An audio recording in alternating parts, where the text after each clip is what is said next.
I really don't wanna sound biased dahil sa napakinggan nyo na comment ko sa first video ko tungkol sa nangyari doon sa Mandaluyong.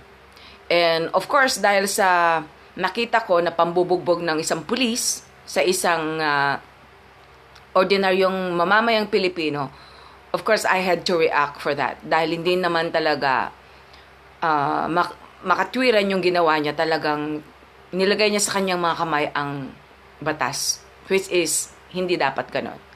Pero, on the other hand, nakita ko rin talaga kung ano yung dahilan, o kaya napakinggan ko kung ano yung dahilan din ng pulis. First of all, binabastos ang mga pulis. Dapat hindi itolerate yun. Nabigyan sila ng karapatan and authority in order to give discipline to these people, and yet, alam pala nila na may ordinance na bawal ang uminom outside, eh yung pala, ginagawa pa rin nila. That itself is a proof already na itong mga mamamayan na to ay talagang walang disiplina. At nakita ko rin kung paano siya sumagot. Nandun sila sa barangay, and then tinatanong nila, "Sir, meron ba kayong rules and regulation dito?" Nandun sila sa opisina. Pagtapos, meron ba silang rules and regulations? At totoo nga talaga na nakita ko yung pagkapilosopo ng mga taong ito. And that was the reason why kailangan sundan ko kung ano yung comment ko. Anyway,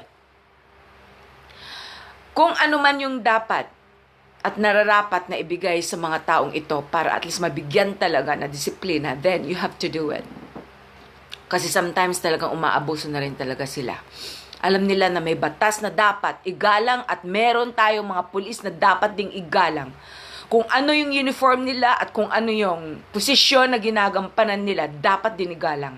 Just like me, being the chairwoman of Citizens Crime Watch, pagkatapos meron din yung mga tao na tumutulig sa kung anong ginagawa namin at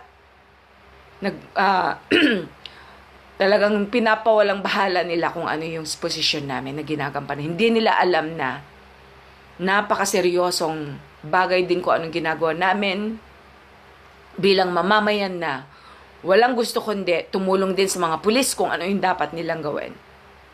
At kung ano man yung mga mga nabibiktima, is either nabibiktima ng mga kapwa mamamayan or nabibiktima ng mga pulis or kahit sino.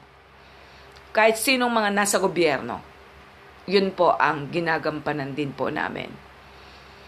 At para rin po sa amin, hindi rin po makatarungan yung babastusin kung ano yung position namin at babastusin kung ano po yung ginagampanan namin. Then I really understand na on that situation, hindi naman siguro magkakaroon ng ganyang intense reaction ng isang pulis kung talagang hindi na rin siya napuno. It just so happened na inilagay niya ang batas sa kanyang mga kamay. And it just so happened na minala siya dahil na-video siya. So, ang hindi lang tama ay yung natural, nagkaroon siya ng reasons or whatever, pero wala siyang ebidensya. Kaya ito rin ang pwede kong maipayo sa mga pulis.